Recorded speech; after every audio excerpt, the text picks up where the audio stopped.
Morning guys, I'm Dave Canterbury with Self-Reliance Outfitters and the Pathfinder School, back out here at the Pathfinder Outdoor Kitchen. What I want to do today is I'm going to show you the final prototype, and this is not, he's on, the cat's back for a visit.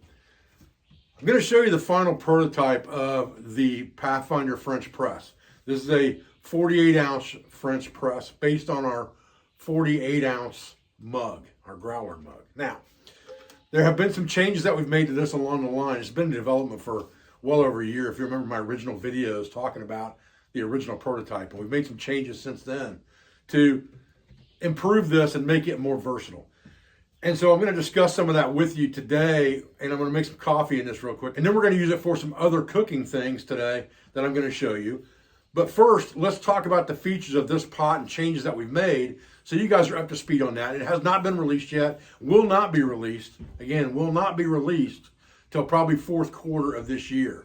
It's just now being produced. This is the final pre-production sample for my approval, and I've used it several times already. We're going to use it today as well. So stay with me, and let's talk about this real quick.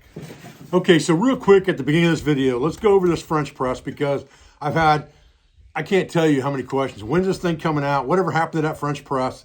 Things just take time. You know, this has been a year, over probably a year in development. And if you go back in my videos, you'll see when I first introduced this concept is this 48 ounce French press based on our growler mug. So you still got the same heavy duty bat wing handles on this thing for picking it up off the fire. What we've done is we've built a French press device into this 48 ounce cup. And because we did that, I also put a pouring spout on the front of this cup as well. It has virtually the same lid. Let me take this apart real quick. It has virtually the same lid as the 48 ounce growler cup with the D-ring left on it with the straining holes. But it has a cutout here that matches up to this pour spout so that you can easily pour your coffee without taking the lid off, because your French press at that point will be pressed down. You have a fine screen mesh here, a spring-loaded device here with straining holes here so that when this pushes down, let's just do this real quick. We'll get this thing right. All of this comes apart so that you can clean it as well. So we'll just put this right here. We'll rotate this thing so that it's in exactly the right spot, just like that. And then you would push this down to shove the grounds to the bottom and leave nothing but the liquid coffee to be poured from the top. So we'll make some coffee in this real quick, demonstrate that, and then we're going to do some other cooking in this device. I got a surprise for you, so don't go anywhere. Okay, so the first thing we're doing is we're heating up about, I don't know, it's got measurement markers on the inside. We're looking at about 32 ounces right now of water in this cup, and you can see it's got measurement markers on the inside for your convenience. So we've got 1 liter, basically, or 1 bush pot of water, water bottle of water in here that we're heating up. Now we're going to get some coffee grounds, and we're not going to add those until we see this water starting to form bubbles on the bottom. All right, so we're starting to get some bubbles forming around the bottom, like it's just a couple minutes away from boiling at the most, probably. I don't have the heat turned up real high. So at this point, we're going to add our coffee. For 32 ounces of water, for me, that is, quit bumping the tripod. It's on. We're going to cover the top. So 2 of these military spoons, that's enough for 32 ounces of water. Now, we want that coffee to cook. We don't really want it to boil over. We're not percolating this coffee. One of the things that I was told by a woman in Sweden is that most Americans burn their coffee. And if you want to not have that acrid, bitter taste of coffee, the less heat you have to put to it to make it correctly, the better off you are. So I'm told. So what I generally do with coffee is you can see it starting to bubble up around here. I'll let it get to it just starts to pull a rolling boil, and then I'll move it off the flame. And then I'll let it rest for about 5 minutes. Okay, you see it starting to bubble up heavy around the edges. We're trying to avoid a rolling boil. So we want to pull it off the fire just at that point. See how it's going up now? Now I'm going to pull it off, and I'm going to let it sit. Now, to me, that water's hot enough. Now what I would do is I would go ahead, set it back over here now to turn the flame off so you can see it good. Now I'm going to put the French press on the pot, and I'm going to let it sit for about 5 minutes. Okay, so what we're going to do is we're going to make a small meatloaf, and we're going to use that 48-ounce cup as a convection oven to make it. You're going to have to get out of my way, Lon. I got some stuff I got to do here, buddy. So we're going to prepare some things ahead of time, whether we're car camping or whether we are backpacking, so we don't have to carry so many things with us. We're going to take a Ziploc bag, a 1-quart Ziploc bag here, and I've got 6 or 7 crackers in here. I'm just going to smash those up inside the bag. And that's going to be the start of things.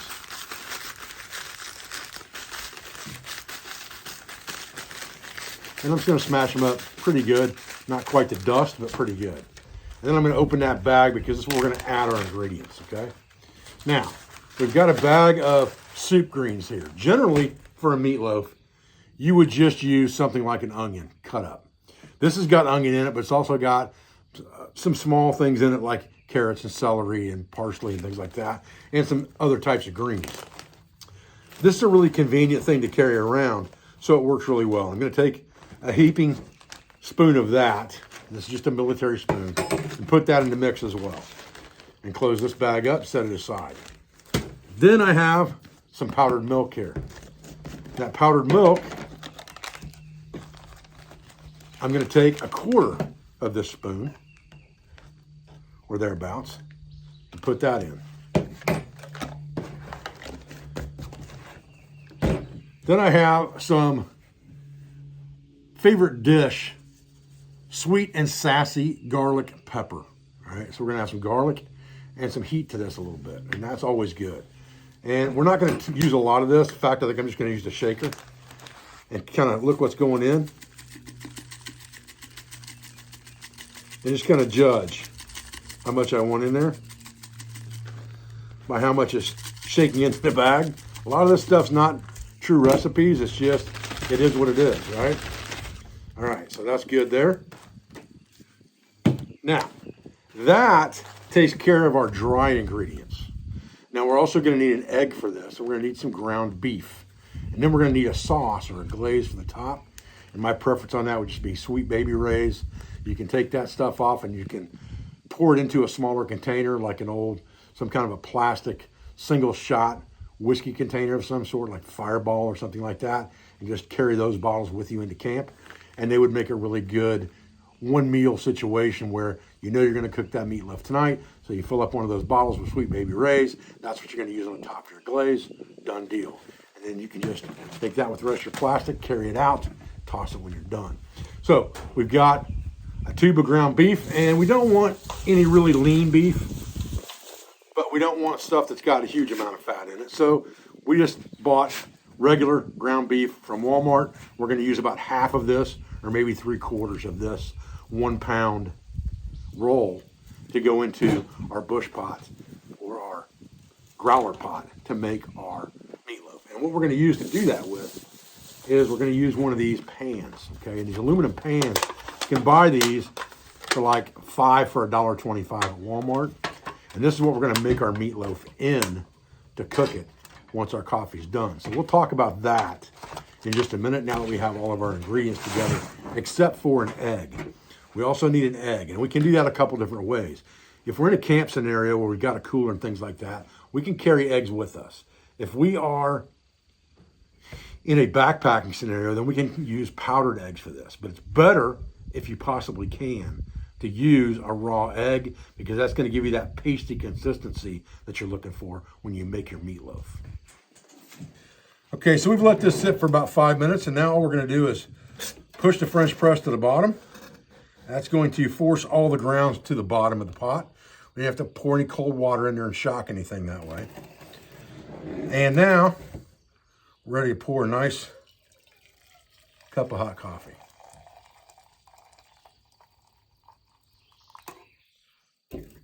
Perfect.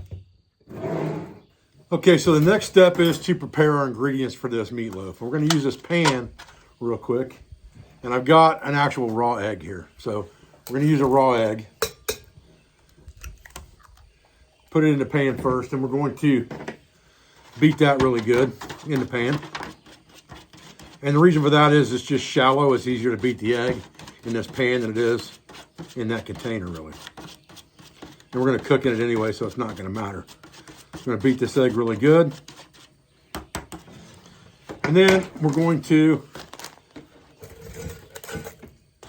take our ground beef, and we're going to use about 3/4 of it. So we're going to cut right off that dude just like this.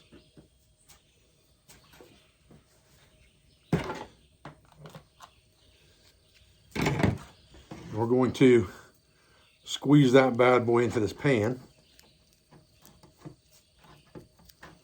just like this. And you can see that just about fills up that pan, 3/4 of that. Now we're going to use this pan to mix this into.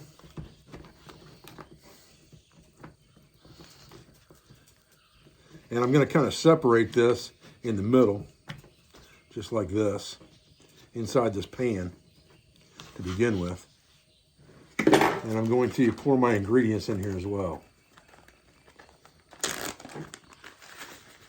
I'm not going to pour it all in at once. I'm going to pour it in a little bit and mix, pour it a little bit and mix. What you don't want to do with this is you don't want to stuff this pan too much. So you're going to do a lot of this stuff is just going to be by kind of turning it over and moving it. You don't want to get this to where it's too compacted in this pan, or you're going to have a really thick, heavy meatloaf, and that's not what you want. So just kind of fold it over, bring it up and fold it over. Anything that you spill, you can always scrape it in there. Don't puncture the side of your aluminum foil with your fork. Be careful not to do that. Pro tip, talking from somebody who's done it before, right?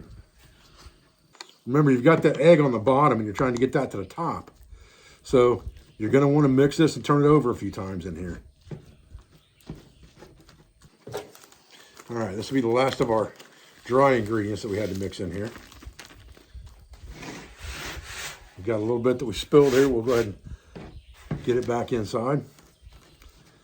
And like I said, most of the time with meatloaf, it would be just your onions. But soup greens work really good for this because they have onions in them, along with a few other things. So if you don't like vegetables like me, and you want to eat them as scantily as possible or as easy as possible, then this is a good way to do that. And just get it good and mixed.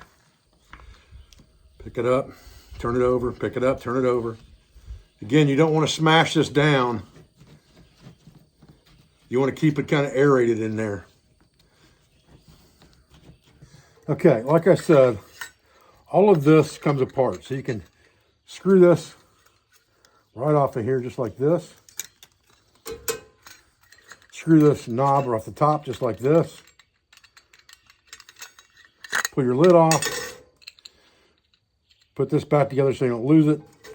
Set this somewhere else. You can see I didn't quite get all the grounds out of that when I washed it. So you can take it completely apart to wash it if you need to.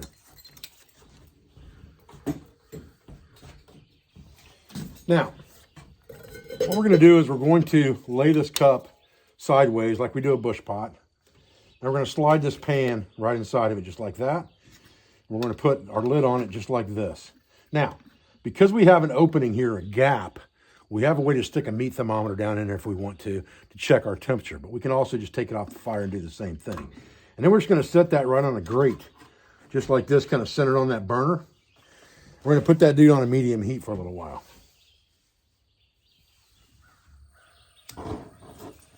And we'll adjust our flame to get what we want. So we're not cooking too fast. We want a fairly low heat there, but we're looking for about 375 degrees inside this chamber for about 30 to 40 minutes.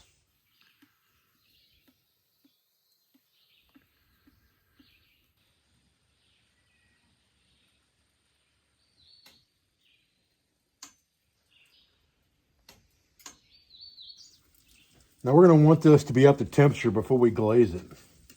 So we're going to stick a meat thermometer down in here, right down into that loaf pan and see where we're at. We need to be at least 160 for that thing to be cooked through. And we're looking at about 145-ish right now. So we're not quite cooked all the way through yet. So we're gonna wait just a few more minutes. It's only been about 30 minutes now.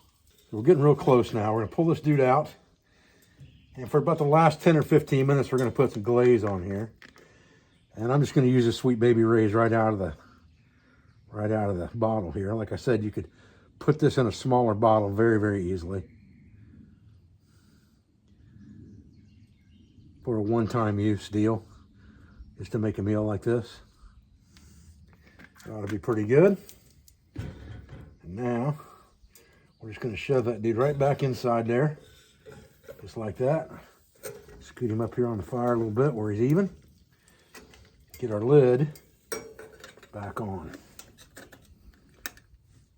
10 more minutes, we'll be ready to rock and roll. As you can see, we're over 160 now. We're almost at 180. We should be good. Check our meatloaf. All right, let's give this dude a check.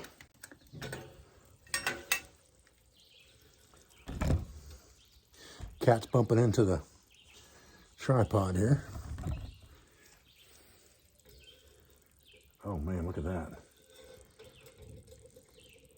That thing just looks awesome.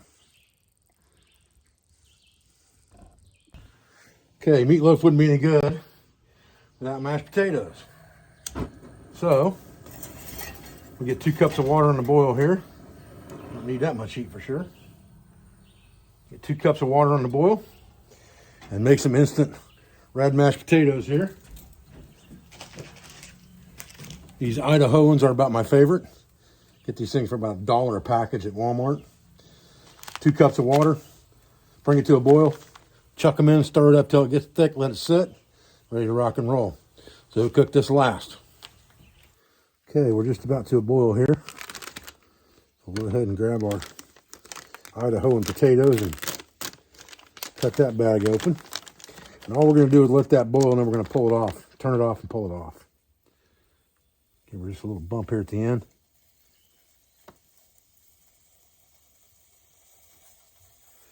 All right, there she goes. Nice rolling boil. Turn that dude off. Put the potatoes in.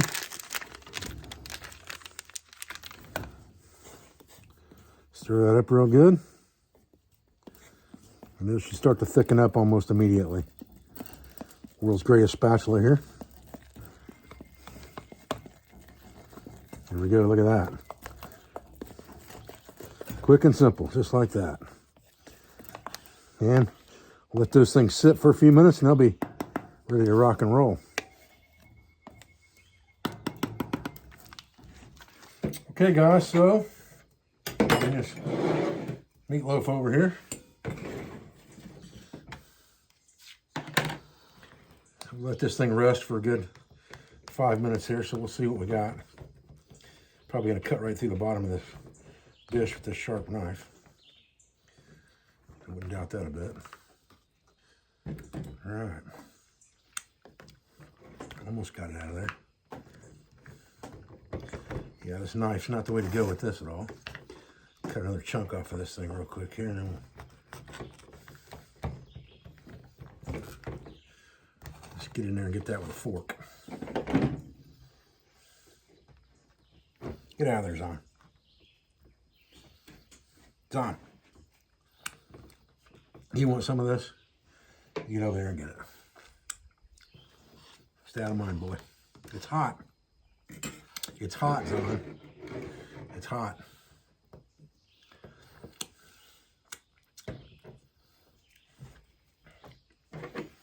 A few mashed potatoes here.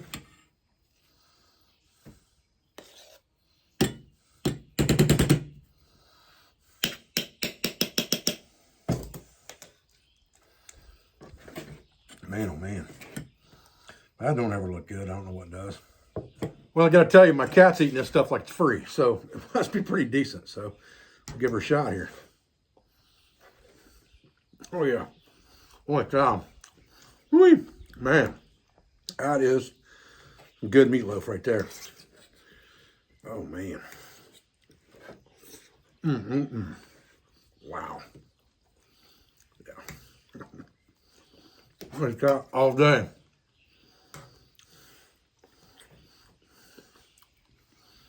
Mm. Mm-mm. That's a meal fit for a king right there, fellas. Guaranteed. Man.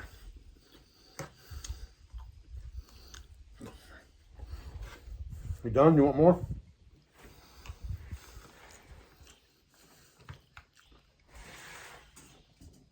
There you go.